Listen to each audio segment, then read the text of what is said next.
of a lie to my heart. Take one.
From around this area, this is mainly where all the Williamses started off their football.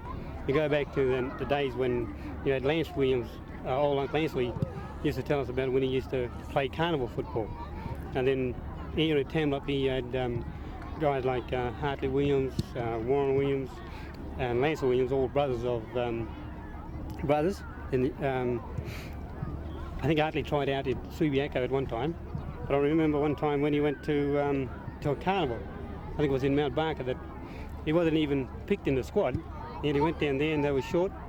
He took up, they put him in the team, and he ended up winning the medal for the whole carnival. Yeah. But then again, not only, and then on the other side, because there's a big family of Williamses here, that you also had Birdie Williams, Dinny, Wally Williams. He won the fairest and best in the Great Southern Carnival too. And then a guy like Birdie, if he wouldn't have been on the grog so much, I'd say he would have went up to South Fremantle, because he had football skills, you know, and he was a big guy, but he had it all. And then we go back to Gnowangerup, where I'd say some of the Aywoods started off, like Verdon and Mervyn Awood and Eric Awood, and also Morris. I remember one time when East Fremantle came down and playing a combined side. Anyways, I was standing, I think it was Wilson Onions or someone there, and I was standing next to him, and as Verdon was playing, and he reckons, oh, this guy here, I reckon he would make league. And it was old Bill Summit, he was standing on the side. Sorry mate, he said, you come 10 years too late. You know, he was already 30 at that time, and he reckons if he'd have come 10 years earlier, then he might have been up there playing league. Not only the Aywoods and the Williams, but you had guys like Bomber Brown. He probably would have been about one of the best full backs we've seen around this league. He can kick a ball from nearly, say, full back almost to the centre. And not only kick a ball, He was a good mark, and you know that was another guy I would have said probably if he would have had the scouts from say the league up there would have come down to see him play, then I would say probably with a bit of coaching and that he probably too would have had a chance in league football. Not only bottom of Brown, but there's been heaps of players that probably would have made it if they'd had a chance. We got a guy like, well, even to Isaac Penny, he played a lot of carnival football, and then there was another lot of Williamses, Gerald Williams and Rebel Williams. Rebel Williams was a guy that probably kicked on both feet. He used to be able to kick a ball, kick goals from any angle, and could run away from goals. And even Gerald Williams, his brother, well, he was pretty quick on the wing. He was a good footballer. There was a lot of footballers here that could have, I reckon, made league. Good play there by Tony Farmer. Good Sees pass. the opportunity and a beautiful pass and a good lead from Choco McVie. He's kicked 3 off his own boot. It'll be a long one. It's right up to the kick-off line. Ray Williams will mark Peter out about 10 or 12 metres right in front. That's where he likes him, you know, Yes, Jimmy. that's where he likes him, and he likes the sun on his back, and he's had a haircut for the big job this afternoon, Peter. Well, it wouldn't match yours, Jim. Yeah, well, he's on a pretty tight angle. Here's Ray Williams, the 1981 Charlie Punch medalist. Here's Ray Williams, shoots back on goal. He's missed with a minor score. Tambellup moved to 6 goals, 6 leading Wanderers, 5 goals, 2 by G. They missed a few opportunities this afternoon.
Punch. Not good. Well done, Punch.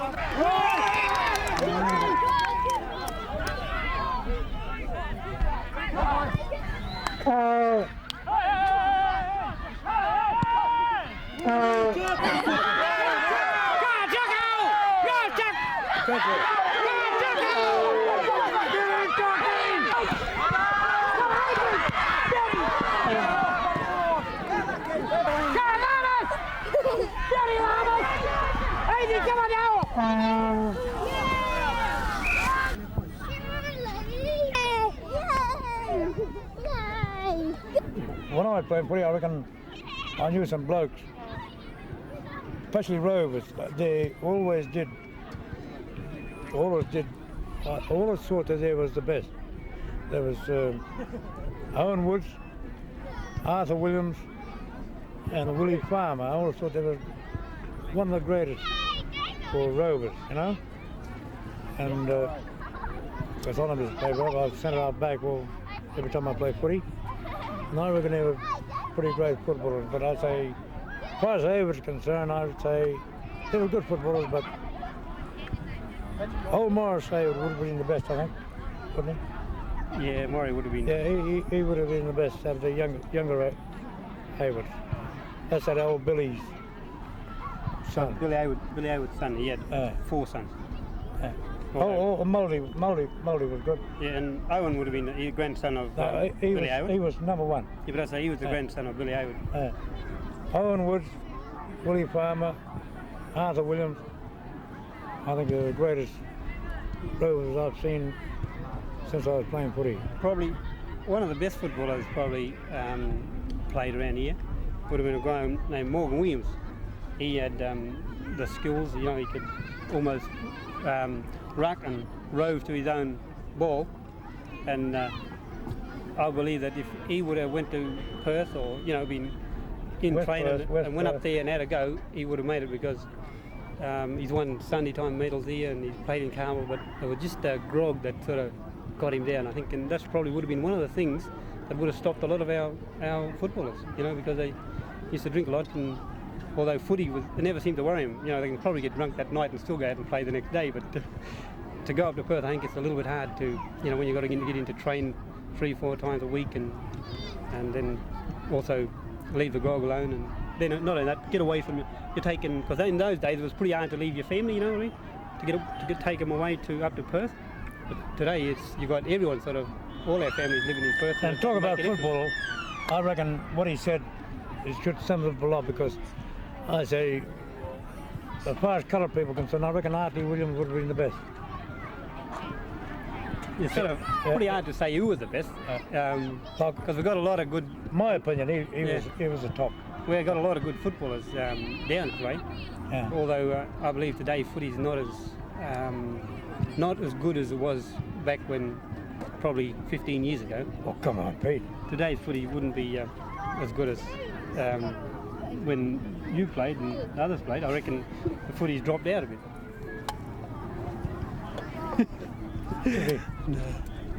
No, I didn't see Barry Lou play, but no, he was great. They reckon he was a good footballer. He was great. They used to. I remember talking to someone. They reckon, "Oh, Barry, we've got someone who's going to fix you up today." And you know, they reckon Barry reckons, "Well, let him come. I'll be right." But not only that, there was Alan Louis played for Australsea and Katanning. He was a great footballer too. He played for a very old person when he knocked off. The other Lou brothers, I don't know their name, but you know, yeah, different Noongars talk about them. They were all old Don Lou. Carnival footballers. He'd know about Don. Yeah, I know Don. He was greater than all of them, I think. Then his son Stanley Louis, he was a good footballer in Albany. His brother Norm wasn't bad either. He was pretty good. They were great footballers. Good.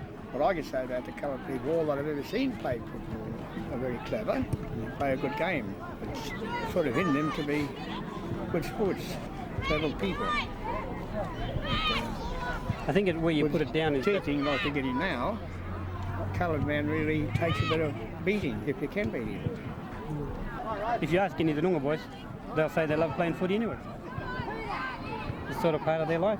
All sports. The Cracker brothers' father was a better man in both of those two. That's Eric Crack. He was. But I wouldn't like to say anything like that. No, that's ridiculous. A big statement. He never had the opportunity to go to where they went.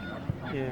And no matter where you go, if you're going to play footy, you'll play it on this ground, you'll play it on the next ground, won't you? Yeah. It's not the ground you're going to, or who you're going to. If you're going to play footy, you play it. Well, I reckon Eric was just better than them. Yeah, I can remember. And Ozzie Miller. They were crack footballers. Top men.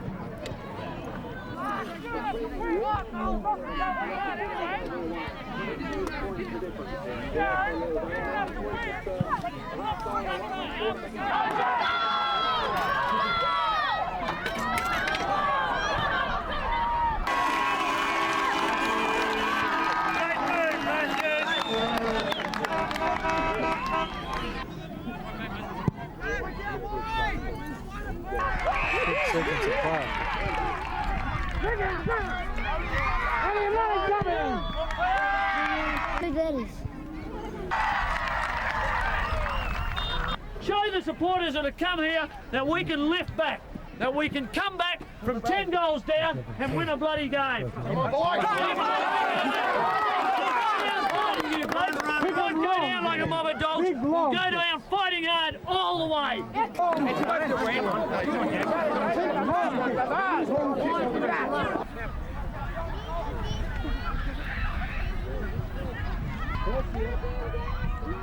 Nice.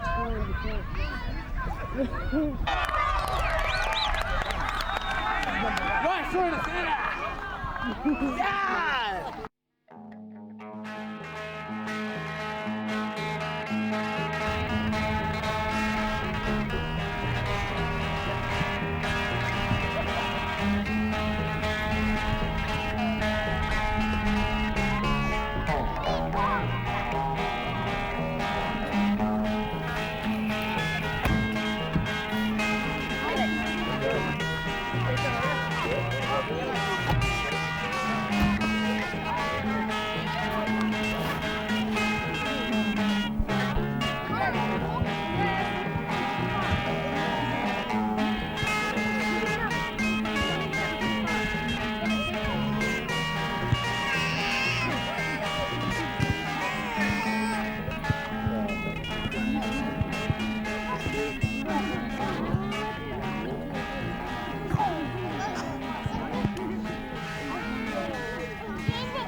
I come from Tambellup, and we've got a consistency of good quality Noongar footballers down there.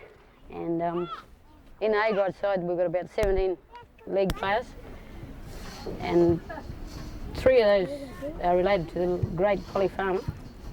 They've got that ability, but they've got a tenderness not to leave their family. I think if given the opportunity, they could have made it in Perth, but because of their family commitment, they won't go away. I think it's just natural ability for the Noongars. They've got an instinct to play sport the way they do. When they're out there, they participate to the best of their ability, and they just seem to know what the other's thinking. It's just like they've got that hidden sense there. That goes for the whole lot of them as a team. You know, they just stick together, and I don't know, it's just like magic. You know, to see it, you'd have to see it to really see what's going on, you know.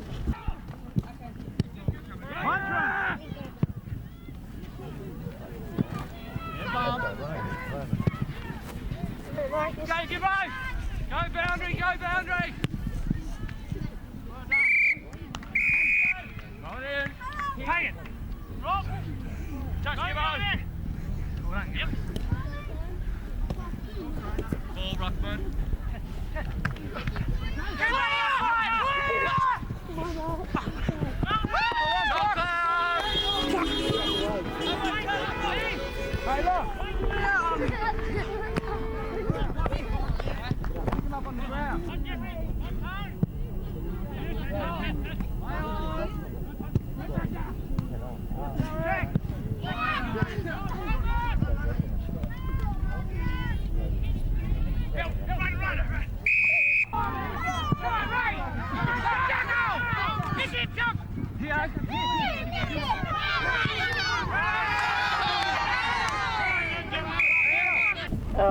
Noongars have been always,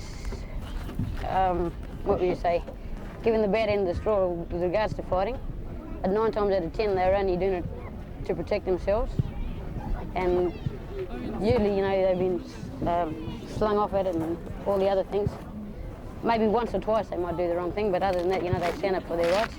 No matter in what situation, if they think they're in the right, they'll stand up for that, you know. What's it? Hi? Why? Cut. Mark!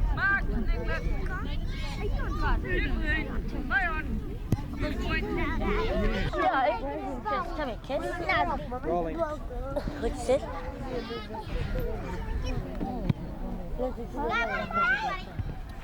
Yeah, sure is. Oh, come on! Come on, Mickey, pick it up!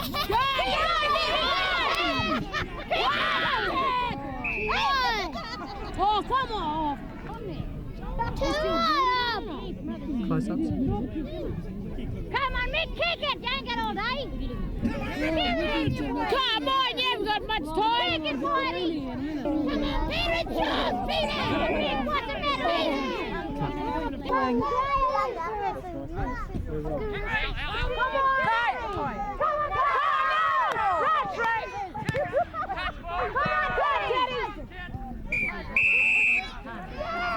Stand up!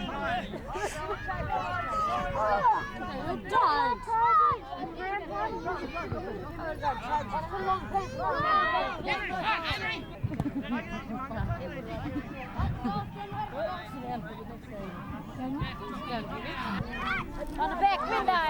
I'll never do it.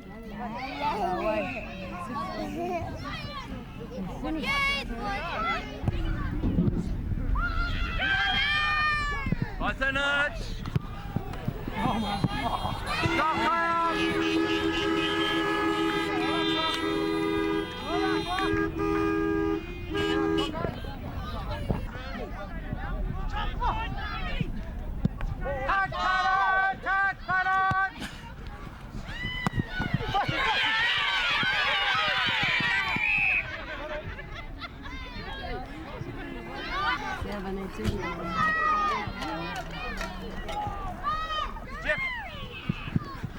No. Oh, what?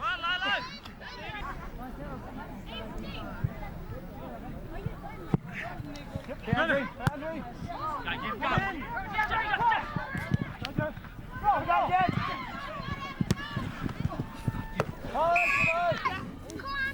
Take my picture!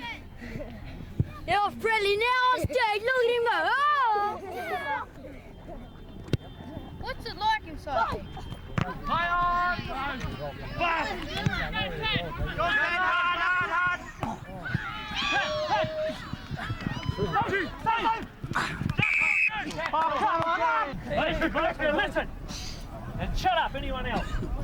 Now let's make sure, you blokes, that was a good quarter. We kicked 5 goals, 3 to their 4-2. We should have had more, maybe. It worked brilliant, you blokes. Foster, Jeff, everyone running down in there. Leaving Choco, whoever down there one-on-one, and you blokes can run in, okay? It worked well, didn't it? Yep. Let's make sure, Tad, Smiley, you've got to work it out better. Make sure you grab the ruckman out of here, pick up. And when you're down here and there's a long kick going in, get back and use your body either to take the mark or to help Choco and Steve. Steve, same thing. When you're contesting, use your body to help. If you can't mark, just position your body so you can let Choco or someone else through, you know? Best chance we got is to go out and rub it into them this quarter. Right. Get maybe 4 or 5 up, so we come in at half-time, full of confidence, and then come out and knock shit out of them in the third quarter. That's right. That's right, Tambellup. Yep, but just forget it now. We'll get the ball and we'll get all the kicks, okay? Let's go.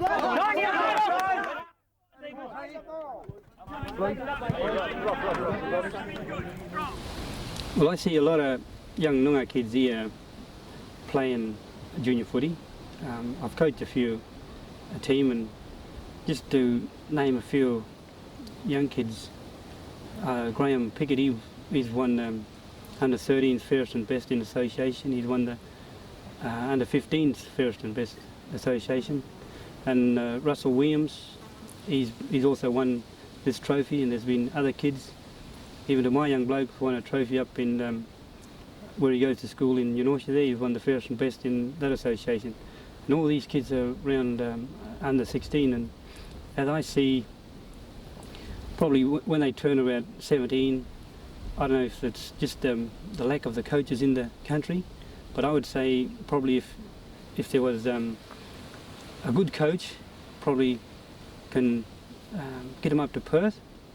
Maybe at the age of 17 they should be breaking into Colts, and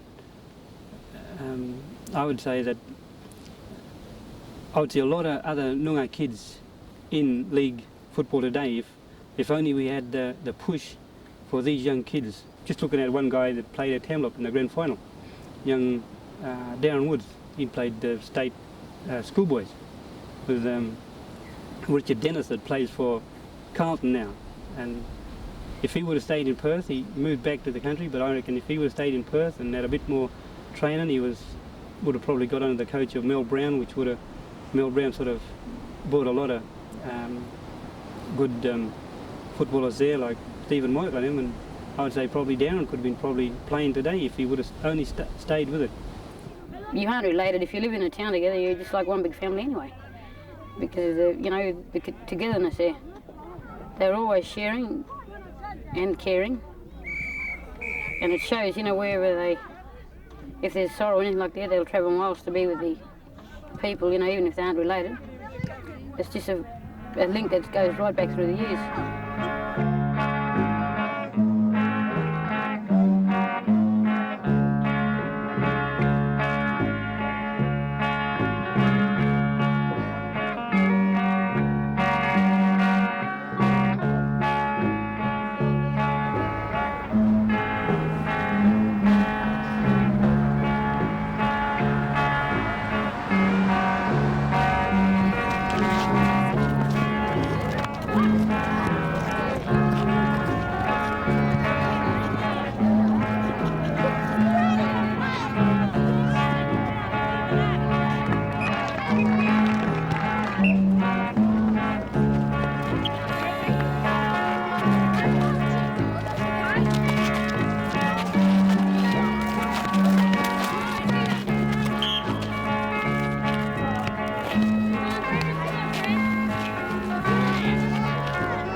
Well, in 1985 we had about 5 basketball teams in the junior section, and all of our kids were so talented that they took out at the end of the year all the top awards in winning all their games and being all the finalists. Well, after that we found there was no competition at all amongst the white kids, so what we did was break our Noongar teams and mix them in with the white kids.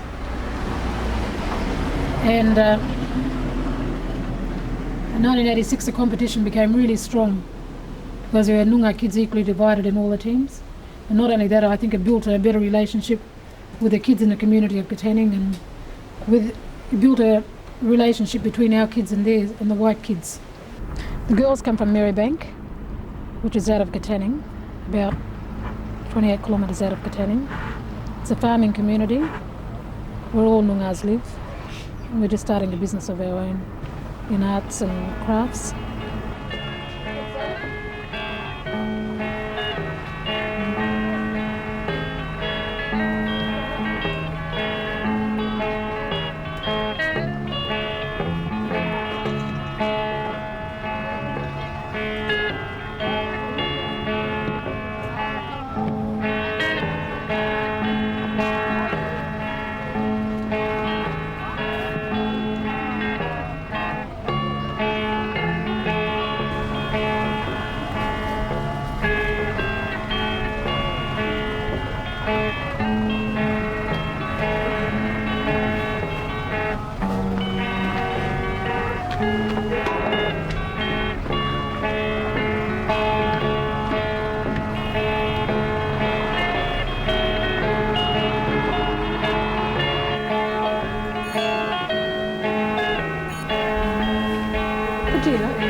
Not that high. He's not for real, they're not. Yeah, they're making real.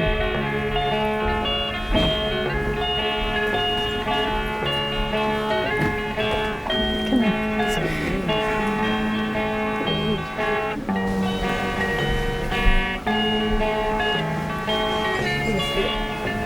It's hard to talk about something like that. This is what I like.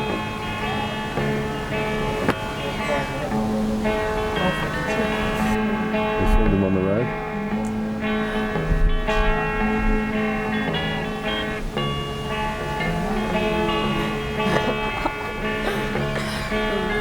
What's happening, most of these outfits will be at the Royal Perth show, or the models are going to model them 3 times a day, for 8 days.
We're just looking at some of the work that the people at Marribank have been working on in fabric painting.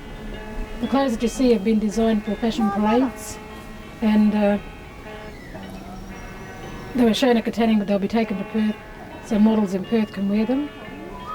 And our community has been a real encouragement to all the Noongar people around, because we've had so many Noongar people come in and look to see what they can do in their community.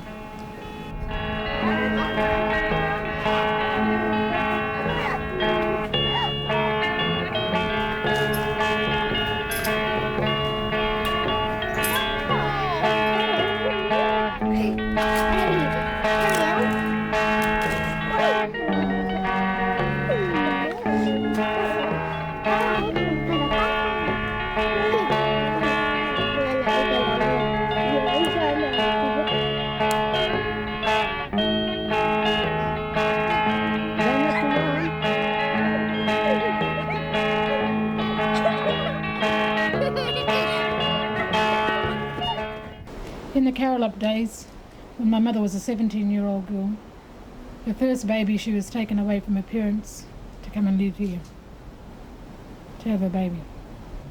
In 1905, the Aborigines Act was passed, giving all education of Aboriginal people to missions.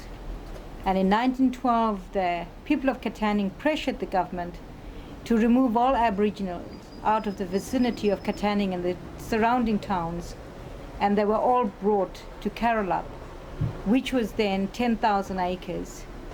And a lot of the older people who are here still remember living in shacks down by the river and then coming up every night for their location of soup. Some still remember the stock house that was here, where you were put in solitary confinement overnight if you ran away. And a lot still remember the trackers who went through the bushes bringing them back. And in fact, if you look across the road from where we are, you'll see the old jail where people were kept and confined for periods of time.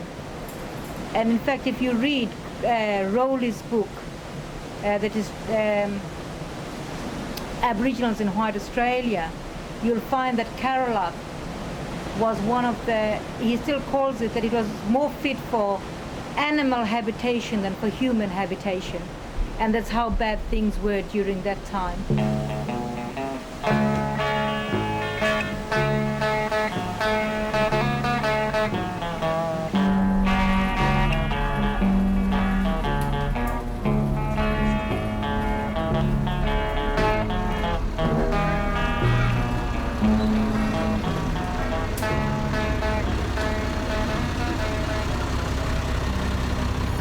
Well, before 1980, Marribank was a children's home, and since 1980 it's been changed to a family centre. And Marribank itself is, the mission is on a 5,000 acre block, which is also a farm that I run, and I'm the farm foreman, and we run about 4,000 sheep, and we put in about 800 acres of crop, in which we have a small piggery. And on the mission side, there we have 100 people which live in, and we have something like 14 houses which is on the mission. We have 2 cottage parents we have 15 children still in the mission itself. The families that come in for help, if someone hasn't got a home or want to build their family back together, well, then they come to Marribank and stay for whenever they feel that they can go back, or if they have a problem in housing, then they can pay off their arrears in their state housing so they can get a house back. Well, at Marribank it is a Christian community, and also we don't allow any drink or on this place.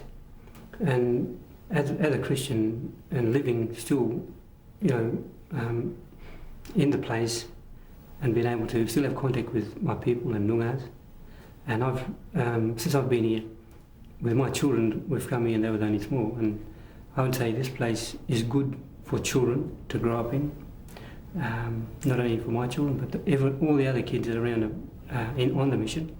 There's plenty for them to do. It's wide, it's open, it's free, and they can see things of the bush that what we've talked about in the past, like with our Noongars.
At Marribank, we're working We're trying to start our own business in working in fabric, pottery, ceramics, jewellery, and we've employed 10 people, 5 in the fabric section, 5 in the pottery and ceramic section, and also we've started a part-time business with 4 ladies involved, 4 mums who work part-time during the week in making jewellery. I think it's a real work of art. And another thing, this is not only a pot to them, I think it's their own work, their own individual work. We've got about 5 workers in, and they all really work quite differently to each other. And just looking on the table here, we can see some of the pottery. The people have learned to work up by hand. These are all pieces that have been done by working with clay.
After when I become foreman, I got these Noongar boys to come back and to do the shearing, and we have over there Bruce Williams and Harley Hayward would probably be two of the cleanest shearers around here, and they probably do 160 sheep on an average day. Although the other guys do about 100 a day, and I would say the Noongar team, you can get on really good with them. You know, you can always have a joke, and they stop and have a bit of a yarn. I look at the white blokes when they're shearing, they come in as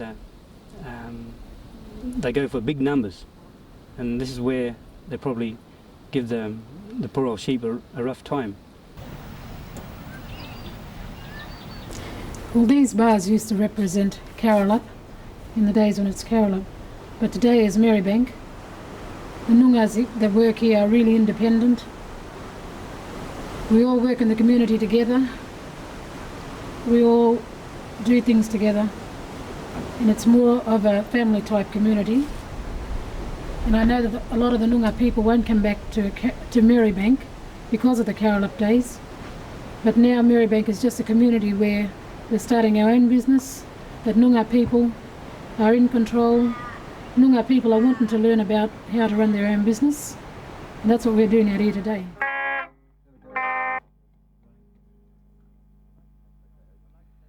I'd like to take this opportunity to introduce to you the Country Touch, my band, myself, Aidan Eads, founder. On my right, my bass guitarist and my uncle, Les Penny. On my left, Johnny Hill, my lead guitarist. We all live in Gnowangerup, a little country town in the southern part of the state. Always a large number of Noongars live in this area, but they produce some good guitar players. We love country music, so I'm going to let Johnny take it away with a guitar boogie.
Well, this is all that remains of the Gnowangerup Reserve. During the 50s, 60s, up to the late 70s, there were about 400 or 500 Noongars living here at different times throughout those years. I myself have lived here for about 3 years. During that time, we experienced lots of hardships with conditions of living on reserves. No wood. In the beginning there was a shortage of water, and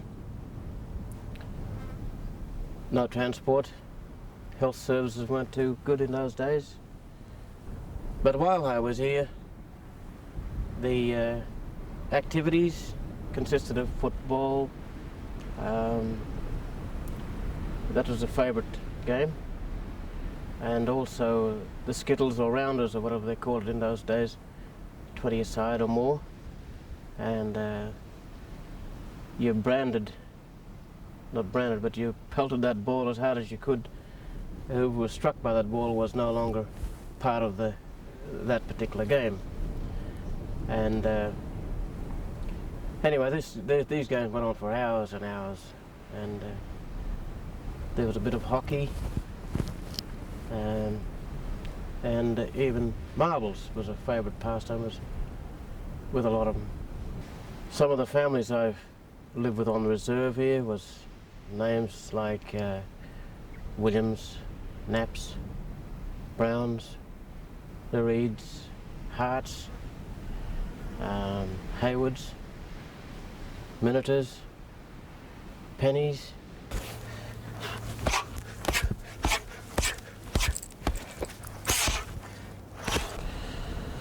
Well, during the 60s, there was a lot of tension and ill feeling between the Noongars and the whites of this town, where punch-ups between the two parties was a regular occurrence. We used to sometimes agree to go up the road and settle it up there, pair each other off and go at it. Fighting was the only way the Noongars could strike back at the white people here. And as a result of it, a lot of people could fight on the reserve, Noongars, in those days.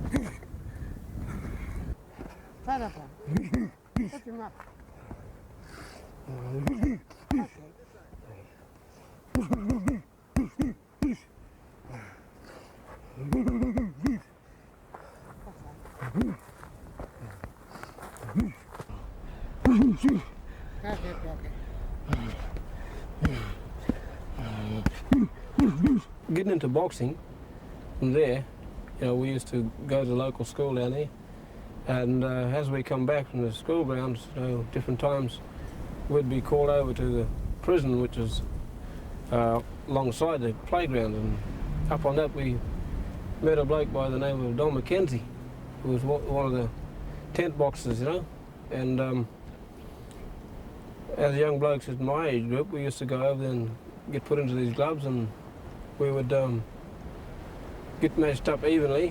Sometimes we'd have to have a go at a bigger person, but we enjoyed it all, and that's where I first sort of put a pair of gloves on, down at the local police station, which it was at the time. And that year the show came, we went down there and I had my first fight at 14.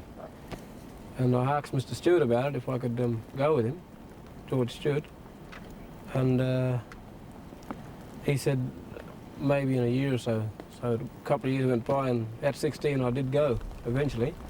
And after the first year with George, we done up North Run, Kalgoorlie, and Geraldton, and down to Royal Show, and even right down to Albany. The heights of my later career is when I was to turn professional in 1968. I was just 18 years of age at that time. It would have been around March, April in that year that I had the first fight in the stadium in the Olympia Theatre in Leederville.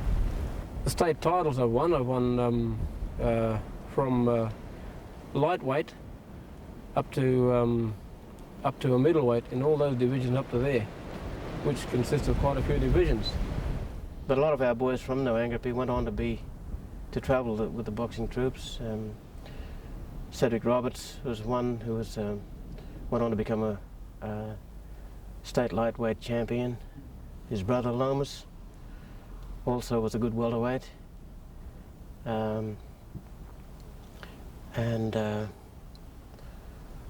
We've had people like Ken Miniter, who was another good lightweight, having fought state champions and held their own.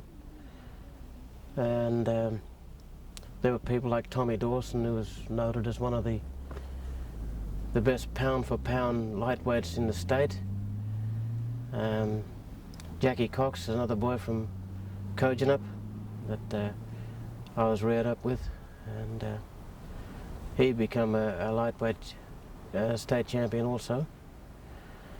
And of course, the stories I've been told about people who are even better than those, like Ernie Cockle is a legend amongst Noongars wherever you go. Like Beaufort Ernie was only a lightweight, I'm told, or bantamweight, but he used to bar no weight, fight heavyweights, all kinds. And they say he used to watch the man to his opponent's diaphragm. As it come out, he reckoned you had to strike at a certain time and sort of knock the wind out of him and win most of his fights that way. Very, very clever boxer of those days. Another old boxer that I remember from way back used to box with the likes of Beaufort Diner. Probably our greatest champion of those later days after Beaufort Diner was Victor Smith, another local from Kojonup, heavyweight. Never lost too many fights. And it sort of went on. Leeds, the first of my family to actually get involved with boxing was Eric Eads. Eric was also a welterweight champion, state champion of the state. Then along came Austin Eads. Austin was a great pound-for-pound boxer who fought out of his weight and was able to produce the goods every time. And then in later years there was a couple of the Riley boys that were the other side of the family of the Eadses. Colin, Robert were good boxers from our family. And then of course my brother Eugene came on the scene and probably would have went on to become one of the greatest boxers out of the Eads family. Having held 5 titles from lightweight up to light heavyweight, and he boxed as a natural junior middleweight, which is 11 stone 3. With Aboriginal kids in most sports, they have got so much natural ability about them. It's just unbelievable, you know. Especially looking from a Wajula point of view, you know, and because I've trained both types of people. And I felt that with a Noongar kid, he just got to be showed a little bit, whereas a white kid, you've got to really take him back to, you know, a straight left, a straight right, old English style stuff, and, you know, a step-by-step thing. But with a Noongar kid, he could almost get on a bag and punch a 5 or 6 punch combination in really good order, you know. And that's something, you know, what I'd never done myself in 6 or 7 years of training. Well, I like to do a number of country music. I sort of painted a bit of it just by being educated a bit. I thought I'd write this song, and it's the story I call about the bush, and I hope you like it and, you know, give you the feeling of the bush. So I like to sing this ballad in a way I feel.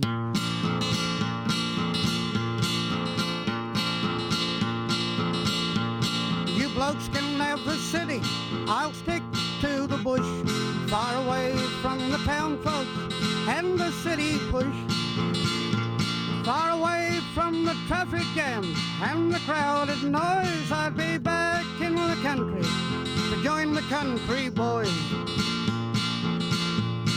So when I see the country boys, I'll know we'll have a spree. I know we'll have a few beers and be happy.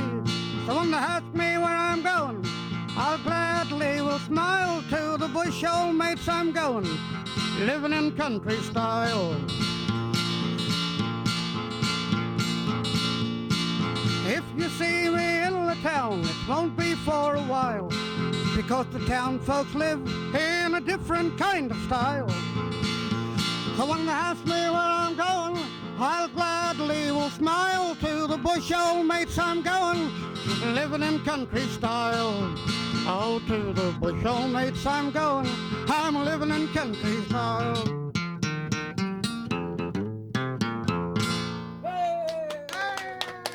Oh, thank you. Thank you very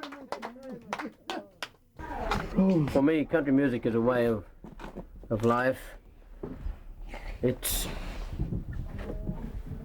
revolves around, my lifestyle sort of revolves around country music. Lyrics in the songs, the stories they tell, all are all things that I've experienced. Yes, I've been involved for a while.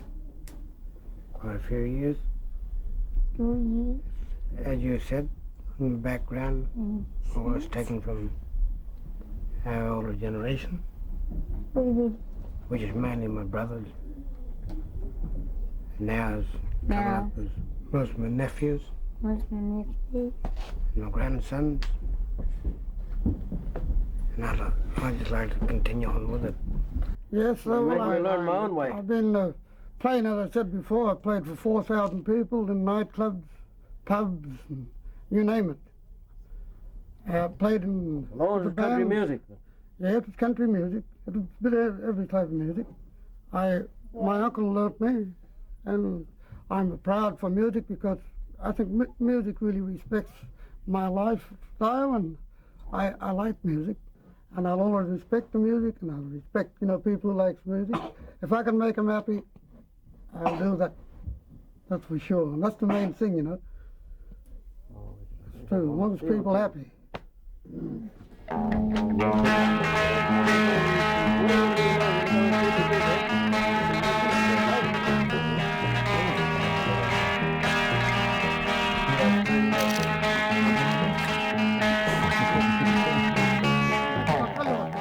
I'll tell you what, before I finish off, thank you for coming down here. It's a pleasure. We're doing this here, a country touch band.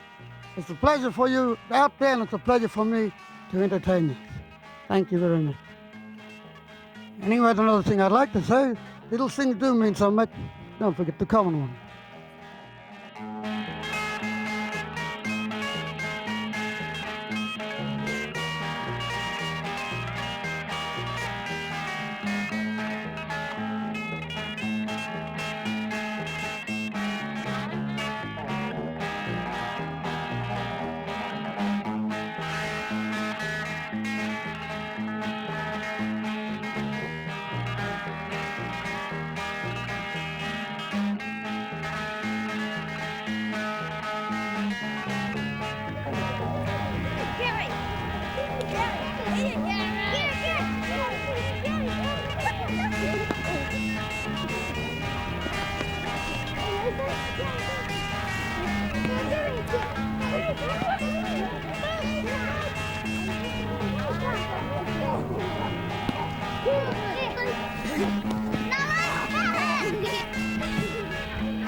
Way down the other side of Kojonup.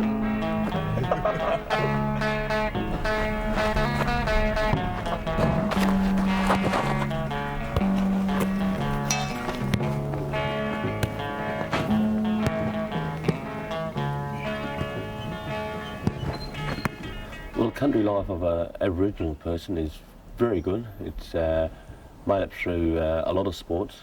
That takes them away from the streets, and that does them well to mix with white people, and it does enjoy their sport and get them on the right road to bigger and better things. It's a very good to be in a country town. The finals and football or basketball, everyone want to get involved with it, and yeah, I think once you get off 16, 17, they lose interest in it, and that's the time when they really need a big challenge, self-confidence in yourself, self-pride, because I think the people who's been there and done it, like the farmers, myself, Sid Jackson, Ted Schoolmurray, Winmars, the Cracker Brothers, they set the road for a good innings for the younger people, and you should be proud of them. I'm sure you are. And I think you're going to start following their footsteps, because now there's more Aboriginal people coming in the sports around them, if it's football, cricket, basketball, tennis. You know, I think these are things that you've got to start aiming for in life in general. You just got to set yourself a challenge and a target.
Well, when I first started off, I knew nothing about a footy.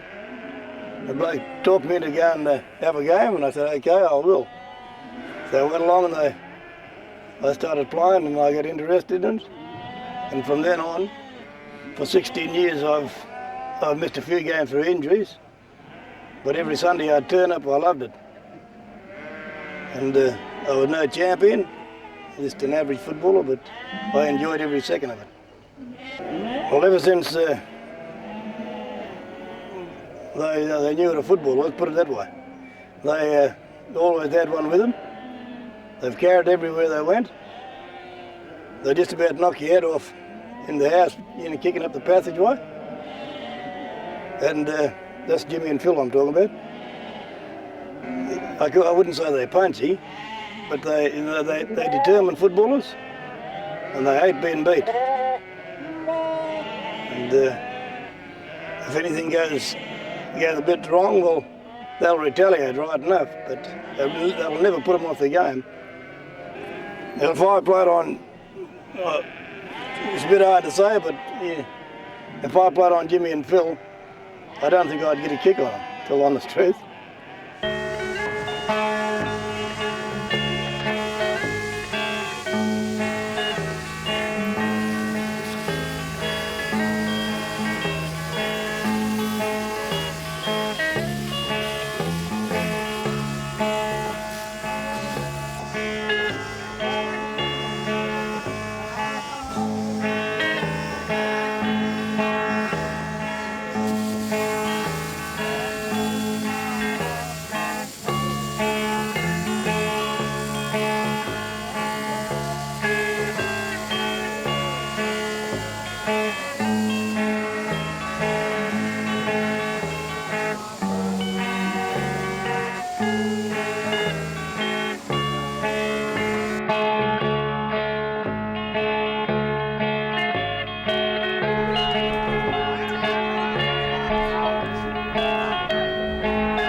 they go up, Richard Ugle, Ali Hayward gets the tap away, down to Kenny Farmer. Kenny Farmer comes through, hands ball on to Sean Cobham. Sean Cobham has a little kick, pops it on to Sid Penny. Sid Penny twists and turns and lines up the goals, and it's through for 6-pointer to Albany from 15 metres out. Good shot there from the City Penny. He twist and turn to get on, get balanced to kick the first score for Albany. What is that, Wait again on the boundary umpires to bring the ball in, and the two umpires there, and Dave Weaver with Johnny Farmer, and looks like Johnny Farmer's going to bounce the ball, and the two ruckmen there waiting to go up. We've got Harley Hayward for Albany and Richard Ugle for Katanning. Umpire throws the ball up, big knock to Ugle, comes down to Kenny Farmer, should have been a free kick in the back there, on to Harley Hayward again, who knocks it on. Now to come to the wing here where we see young Jeffrey Vincent Pickett gets the ball, handball on to Willie Farmer. Willie Farmer handball to Foster. Foster tries to break off a tackle onto Tonji Underwood, then going on to Vincent Pickett. Vincent Pickett has a kick, passes up the flank towards Peter Woods, but there's been a mark taken by, what's this guy name for Albany? Jeffrey Pickett for Albany, passes on to Alwyn Coyne on the half-back flank. Held up a little bit play there by down Leeds. Alwyn breaks around, passes on again to over to one of his players, but has been cut off by Tonji Underwood. Peter Woods marks at centre forward, passes over to the other flank. He never gained that much, but there's been a mark over there by, I can't see the player in, what's his name? Anyway, Katanning takes the kick towards goals, and out comes the full forward, and the ball's been knocked over the line and out of it. Up they go again. There's been another knock by Ali Hayward on to the other side. Dean Cobham, who gets his hands balls on to Jeffrey Farmer. Jeffrey Farmer on the ground. He knocks it out to one of his players going through, but looks like it's Jeffrey Farmer being held without the ball there. Robert Farmer is for Albany. Takes a bounce. We've got Foster Farmer behind him, and Foster Farmer cuts him off and takes the ball off him. Handball on again to Vincent Pickett, who goes for one bounce up the wing there. Passes on to Peter Woods. Peter Woods can't get it. He's got it and handball it away. Now we see an Albany boy on the ground with the ball there. He's been pushed out. Vincent Pickett comes in, picks up the ball, passes on to Jeffrey Farmer, but Jeffrey Farmer couldn't get it. And then we see Albany coming across the half-back flank there. He got it, he's one bounce. He's going to have another bounce. He's kicked it on and he's picked off one of his players on the half-forward flank here in... Ali Pickett it was. Ali Pickett kicks down to true centre forward where we got a mark from one of the Albany boys marked in... What's his name? And Wally Woods marks. He passes on to two blokes on their own. Kenny Farmer won. Kenny Farmer screws around onto his right foot and he has a shot for goal and it's point. Right across the front of the face of goals it's through for 1 point. As Ruckman's come in to take the knock, where we see Ugle taps it down the front to one of his players. Then he's taken it, kicked it along the wing, where we have Minotaur and Ugle, young Lomas Ugle breaks away now, has one bounce. See, the kick brings it across to the centre forward where we see Keith Spunt should have marked that, looked like a mark for him. Now the kick kicks into the man, comes back and picks it up again. I think he's holding the ball, but the umpire let it go. On the ground there we see where Charlie Williams comes in. He's been pushed in the back, but there's no free kick. Yes, there is. Charlie Williams is going to get a free kick about 10 forward, 40 metres out, and right in front of goals. He's lined up for Kananning's third goal. Might be a little bit too far out for Charlie Williams, but he's a pretty big boy. He might be able to kick this ball. And he's kicked it off the side of the boot, where we kick it out into the pocket and out of bounds. And he throws it in. Up go the ruckman there. We see the Albany bloke goes over the top, and he takes it away. He's going to, yes, he clears it. Then he kicks it on to Sid Penny. Sid Penny's too slow. It took too long. He's knocked over. Then we go see where Foster Farmer chips in and steers the ball right through their goals for Katanning, where we see Katanning 3 goals, 1 meaning Albany, 1 goal, 1. Throw the ball up where we see Richard Ugle and Robert Farmer goes up. Farmer palms it down to young one of the Albany boys where he kicks it on, and Ali Pickett's taking a mark on the half-forward flank, kicks it right across the front of the goal. Then we see Sean Coughlin goes up, he couldn't take control. Ali Hayward picks it up and balls over to Jeffrey Farmer, who drills it through for Albany. Another goal to Albany, where Albany goes on. Oh, with a point. It looked, he should have kicked that goal because he was right in front. He kicks it up to his off his boots, runs out about 5 yards and almost kicks it to the centre, where we see Ali Hayward and a few others go up there. Ball, Ali Hayward's been in again, down again onto the ball. He picks it up, he's taken a little bit too long to move, passes on to Young Mead. Young Mead lines up on goal, and it's been off the side of the boot and out of bounds. It's Foster Farmer, swings it into the middle of the ground, looking for Charlie Williams over his head, and we see number 18 for Young Minator for Albany. He's off now, he's going to play on. He's got 15 metres, he doesn't use it up. He plays on to one of the Albany boys, where he's passed it over to Robert Farmer, taking a mark right in the middle of the ground. Farmer goes back. He's been trying to kick over, but he's kicked into the man, taken by Tonji Underwood, who passes on to Vincent Pickett. Vincent Pickett up into the pocket, where he finds big Peter Woods there, hits him on the chest. Peter Woods swings it into the centre of the ground. He comes through, and Darryl Leeds. Darryl Leeds been caught. He's got rid of it. Peter Woods goes back in again. He can't do nothing with it. Then we see another Canadian bloke goes, picks it up, passes on to Charlie Williams. Charlie Williams didn't want it. He threw it away. Then comes in number 9 from Katanning, kicks it in the thing. Foster Farmer picks it up and out of the shot, but there's been a dive in the last line of defence by Albany, and has been forced through for a point. He's hanging on to it. Now he gets going. He kicks it down towards the wing, where we see Alistair Pickett and Ugle, but Ugle's well in front on his own, and he takes the easiest of them.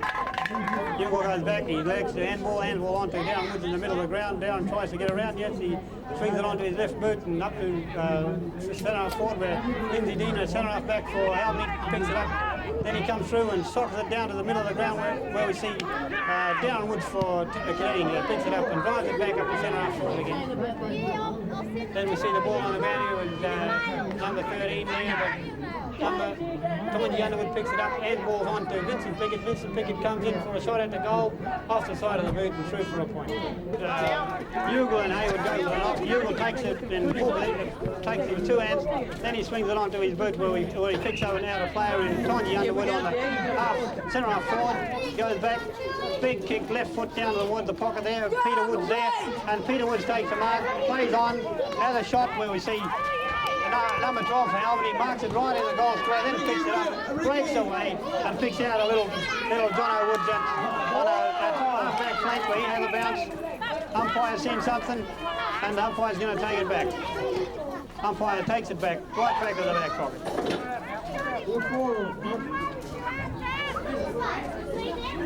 Umpire Johnny Farmer seen something there, where the Albany boys waiting there, got the ball now. Who's this? Albany has a kick, picks off one of his blokes, takes a little bit of time to pick it up, and balls on to another Albany guy who goes up the wing there, where we see little Johnny Woods goes in and gets the ball there, passes on to, couldn't pick up that player over on the wing, he's got full control, steps around one bloke, has a kick up towards the forward line, where we see number 1 for, and it's been pushed over and out of bounds on the half-forward flank for Albany. Right in front of the scoreboard, where the scoreboard reads. And then we see Foster Farmer here takes off the back and off the ruck and plays on there. He tries to get around. There's been a big scrimmage there. Umpire let it go. Then we see Albany bloke picks it up and picks off one of his players on a half-forward flank. Young Sid Penny comes 25 metres back towards the centre, where he's picked up Alwyn Coyne. Alwyn Coyne goes back, goes for a kick out onto half-forward flank. Trying to pick up young Mead. He's been picked up Stephen Mead there. Stephen Mead's taken a mark out on the flank. Wait, taking a bit of time there. You reckon he's going to kick this? But it's off the side of the boot. I think it's gone out on the bound. Big Wayne Hayward here goes for a lead, but it's been cut off. And young Mead has taken a mark again on on the half-forward flank. He kicks it into the man on the ground, on the mark. The umpire's been there, I reckon the man went over the mark, so he's giving 15 metres, and this should bring him right in range. He should be able to kick this one. Just on a little bit of an angle, but we can right behind him and we'll watch this ball go right through. Yes, it's been a good kick from young Stephen Mead, and it's been another 6 points to He's going to throw it up. Up goes Hayward, Ugle again. Hayward taps it away, but Tiny Underwood cuts it off, goes the wrong way. Oh no, he's right. Then taps on the Foster Farmer onto Keith's Punch, who marks on right in front of goals, and looks like it couldn't be any trouble at all for Keith's Punch to bring up the big score. As Keith's Punch goes back and lines her up, the umpire sets a player on mark, put him right in the right angle. Keith's Punch comes in for a talk. It's a high eye over the goal post, wait on the umpire, and it's been through for a point. Should have been a goal, right in front of goal. The ball comes out this way, where we see Foster Farmer in the middle of the pack is marked the easiest, take an easy mark. Foster lines up, looks like you have a big kick in towards goals. Ball up, here goes up in the pack they go. Keith's Punch looks like he could have taken a mark, but Ali Hayward forced it through for another behind to Albany. The fullback kicks it in. Just about the same thing again where Foster Farmer nearly took the ball. Tony Underwood comes in, but Foster Farmer's been hanging on to one guy by the hand, and it should be a free kick to Albany. No, he's given it away. Yes? No, it's been given to Katanning. Foster Farmer gets it again, so he's going to have another shot. No, it's been passed off short on to Jeffrey Farmer, and Jeffrey Farmer should be able to kick this one. We stand right behind Jeffrey Farmer here. We should be watching this ball go right through the big sticks. He lines her up. That's been a good drop punt. There's no trouble at all. He's put it through for 6 points to Katanning. Umpire Johnny Farmer's going to throw it up again, where we see number 18. Number 18 goes up for Albany, knocks it down, but Tony Underwood takes it and kicks it towards where we see one of the Albany boys marked on the half-back flank, kicks it over the centre where young Wayne Eads marked it, kicks it into the man. Then we see Willie Farmer picks it up and handballs it on over to where young Carbon, Dennis Carbon, kicks it again onto one of his teammates in big car team over there. We see Dean Carbon, Michael Carbon got the ball, kicks it down towards the forward line where Lionel Hugel marked it, but he ran off and he's been played on, caught holding the ball where he just dropped it, and then this Albany goes in again. One of the Albany boys taps it on over towards Ali Hayward, where Ali Hayward comes out across the half back line, handball on again to Robert Farmer. Robert Farmer tries to get around, has one bounce. Then he kicks it on towards young Ali Pickett, who should have taken the mark, dropped it, twist and turn, handball again on, but he hands it off to Darren Woods, obviously, where's been Milton, he's taking it, handball on, but he couldn't do it. Big Johnny Woods gets it, handball over to Ali Pickett, and Ali Pickett should have been dropping the ball down. Woods picks it up off the ground, and handball's on again to Ashley Eads drives it down towards centre right forward, where we see, we're in the back, where we see Wayne Hayward in the back of one of the Albany boys, and Joe, I don't know his name, but he's passed it on to his other teammate in Albany, but then he's messed it up, and then Richie Hugel's come in and taken the ball, handballed it over towards Jeffrey Farmer. Jeffrey Farmer couldn't control it, and Albany cuts in and takes it and passes it on up the wing to one of I think it's young Warren Eads. Warren Eads kicks it up the forward line. With balls on the ground, the Albany handballs off. There they go. Looks got a player in the loop. There's plenty of room here. Takes one bounce. I think it's young Keith Farmer. He had to go at goal, but he couldn't make a distance. He's been cut off by Dean Colin at fullback. Dean Colin goes back. Have a look down the ground. He's got a player loose in Wade Hayward. Wade Hayward takes a mark in front of Johnny Wood. Right at centre back for Katanning kicks it on towards Foster Farmer, Robbie Farmer, Ali Hayward there. Ali Hayward gets it, handballs over the head towards Robbie Farmer back again to Ali Hayward. Ali Hayward taps it on again to Robbie Farmer. Go between his legs, he messed it up. Robbie Farmer still in the play there. He doesn't know what to do, he looks like he's tired and he's been caught holding the ball. Where's big Darren Woods now to take the free kick right in front of the Gravestone on the wing here. He looks down where he's going to kick it to. He's got young Kojonup here on the wing, so he passes a little chip kick on towards Ashley Eads. Ashley Eads takes it. Got a player going loose there, Wade Hayward. Waito's going to look for goals here, and he lines her up, but he thinks it's out on the full. He's kicked it out on the full. Now we wait on Lindsay Dean to kick the ball in. Out this flank he comes, but he's kicked it out on the full. So we see now that Katanning will take a free kick on the half-forward flank, right on. We see Lomas Roberts hand the ball on. Young Colwell didn't want it, he let it go. Charlie Williams goes into the pack and comes out another shot and puts it through for another 6 points to Katanning. Johnny Farmer tosses up the ball here where we see Kojonup goes up, taps it down towards Lomas comes out onto his right foot, brings it out to the flank here. Up goes, actually he couldn't get it. Harley Haywood picks it up and goes for 1 bounce, 2 bounce, then shove it off goal by young Minotaur. Harley Haywood's kicking the poor one where he picks off one of the other players in Katanning there. Milton Eads goes back on the half-back flank, drives it straight down the centre of the ground, tries to pick up Kojonup. Then we see where young Sean Wynn picks the ball off for Albany. He kicks it through and picks out a player in Sydney Penny at centre half forward. Sydney Penny was going to go. Now he's going back and he decided he's going to have a shot. And it looks like it's going to be, it's been a mark to Katanning, front man. Milton Eads kicks it off to Dean Cobble. Dean Cobble marks in between the half-back flank and the pocket.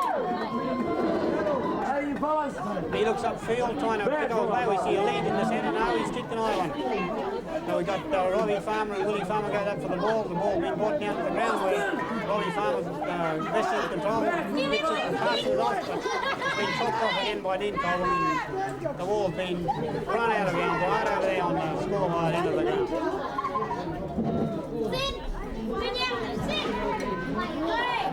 We wait on the umpire now to throw it in on the boundary. We see Peter Woods there and young Jono Woods picks it up and swings it into centre half forward where the ball has been pushed away from Kenny Farmer. Then it's picked up by a Katanning player who's been picked up, Foster Farmer, right in the middle of the ground. He handballed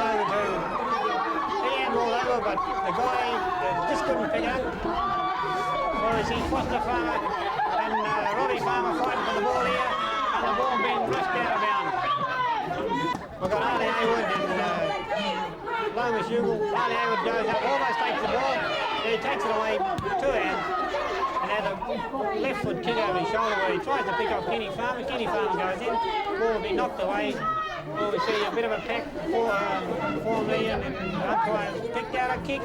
And we see Kenny Farmer's got to, no, he's trying to play on, but the umpire's going to bring him back. Where the free kick has been given to young Walter Woods. Young Wally Woods reckons he's going to kick this goal, so he lines her up. It's been a big kick right into the forward line, and we see that young Stephen Meanagan has taken him back, but I think they said the siren has gone and he's kicked it back to the middle of the ground.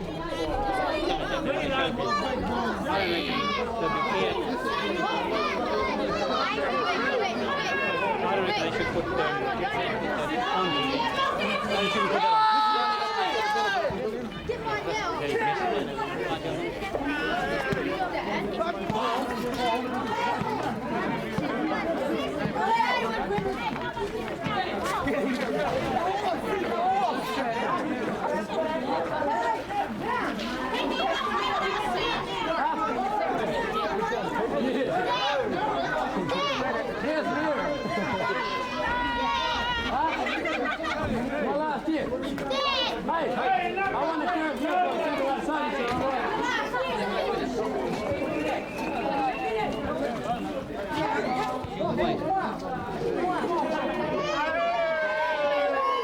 Played it back tonight. I would have been in the world.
suit us to do that. But if